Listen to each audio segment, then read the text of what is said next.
தமிழ்நாட்டிற்கான 2152 கோடி ரூபாய் கல்வி நிதியை உடனடியாக விடுவிக்க வலியுறுத்தி பிரதமர் மோடிக்கு முதலமைச்சர் மு.க.ஸ்டாலின் கடிதம். மும்மொழிக் கொள்கையை ஏற்றால்தான் நிதி ஒதுக்கப்படும் என்பது எவ்விதத்தில் நியாயம் என கேள்வி.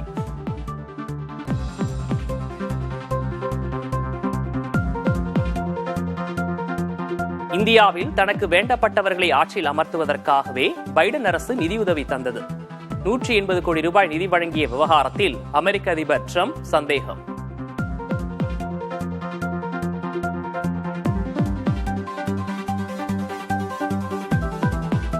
(2014) தேர்தலில் மோடியை வெல்ல நடந்த சதி உறுதிப்படுத்தப்பட்டுள்ளதாக பாஜக கருத்து. அமெரிக்க நிதியுதவி குறித்து வெள்ளை அறிக்கை வெளியிட மத்திய அரசிடம் காங்கிரஸ் கட்சி வலியுறுத்தல்.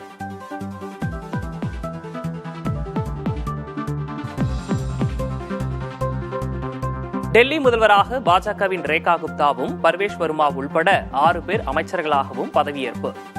பிரதமர் மோடி மற்றும் தேசிய ஜனநாயக கூட்டணி கட்சிகளைச் சேர்ந்த தலைவர்களும் விருந்தினர்களாக கலந்து கொண்டனர்.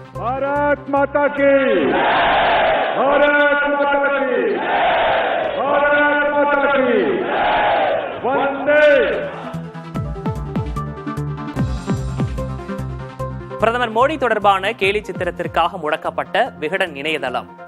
பல்வேறு கேலி சித்திரங்களை அட்டைப்படமாக தாங்கி வெளியாகியுள்ள ஆனந்த விகடன், கருத்துரிமைக்கு அச்சுறுத்தல் என்ற வாசகத்தோடு வெளியான ஜூனியர் விகடன்.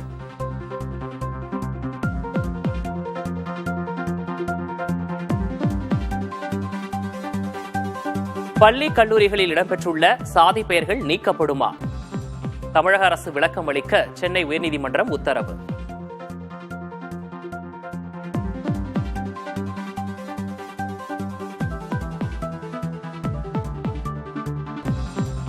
தீண்டாமையை தடுக்க மாணவர்கள் துணிவுடன் செயல்பட வேண்டும்.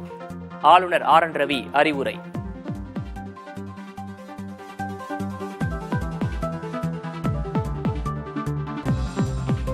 கேட்ட நிதியை வாங்கித் தர முடியாமல் பிரச்சனையை திசை திருப்ப முயற்சி. அண்ணாமலைக்கு தைரியம் இருந்தால் அண்ணா சாலை பக்கம் வரட்டும் என துணை முதல்வர் உதயநிதி ஸ்டாலின் சவால். வர சொல்லுங்க, பால் பஸ் ரோட்டெல்லாம் ஒரு பெரிய வர சொல்லுங்க, வீட்டுக்குள்ள தான் இருப்பேன். இன்னைக்கு நிகழ்ச்சி இருக்கு, சாயங்காலம் இளைஞர் நிகழ்ச்சி இருக்கு. முடிஞ்சா ஏற்கனவே அவரு அறிவாலயத்து பக்கம் ஏதோ ஒன்று பண்ணுவேன்னாரு. முடிஞ்சா அண்ணா சாலை பக்கம் வர சொல்லுங்க, தைரியம் தான். அண்ணா சாலையில் எந்த இடம் என குறிப்பிட்டால் தனியாக வருகிறேன். துணை முதல்வர் உதயநிதி சவால் விடுத்ததை அடுத்து பாஜக மாநில தலைவர் அண்ணாமலை பதில். அண்ணா சாலையில எங்க வரணும் திமுக காரன் நாளையும் தேதியும் இடத்தையும் குறிக்கட்டும். அண்ணா சாலைனா 19 எங்க, நீ இடத்த முடிவு பண்ணு. அண்ணா சாலைக்கு நான் வர்றேன், இடத்த குறிப்பிட. அண்ணா சாலைக்கு இங்க வாங்க, அண்ணா சாலைக்கு இங்க வாங்க. நான் தனியால வர்றேன். பாரதிய ஜனதா கட்சியினுடைய தொண்டர் யாரும் என் கூட வர மாட்டாங்க. தனியால ஒத்தால வர்றேன். நீ மொத்த படையும் திமுக படையும் மொத்த போலீஸ் போர்ஸ் வச்சு நீ தடுத்து நிறுத்து. சாதிவாரி கணக்கெடுப்பு நடத்துவது குறித்த அறிவிப்பை சட்டமன்ற கூட்டத்தொடரில் வெளியிட வேண்டும். இல்லை என்றால் தமிழ்நாடு முழுவதும் தொடர் போராட்டங்களை முன்னெடுக்கப் போவதாக பாமக தலைவர் அன்புமணி ராமதாஸ் எச்சரிக்கை. இருக்கின்ற உரிமையை கூட மத்திய அரசிடம் தாரை வார்த்துக் கொடுக்கின்றாய். மாநிலத்தில் சுழற்சி பற்றி மாதட்டி பேசுகிறாய். இருக்கின்ற உரிமையை கூட மத்திய அரசிடம் தாரை வார்த்துக் கொடுக்கின்றாய்.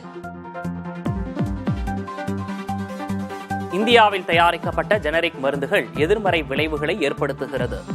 அமெரிக்க மருந்துகளை விட கூடுதலாக 54 விழுக்காடு பாதிப்புகள் என ஆய்வில் அதிர்ச்சி தகவல்.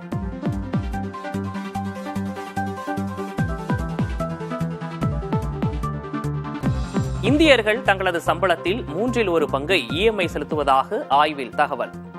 நடுத்தர வருமானம் உள்ளவர்கள் 44 விழுக்காடும் அதிக வருமானம் உள்ளவர்கள் 46 விழுக்காடும் இஎம்ஐ செலுத்துகின்றனர்.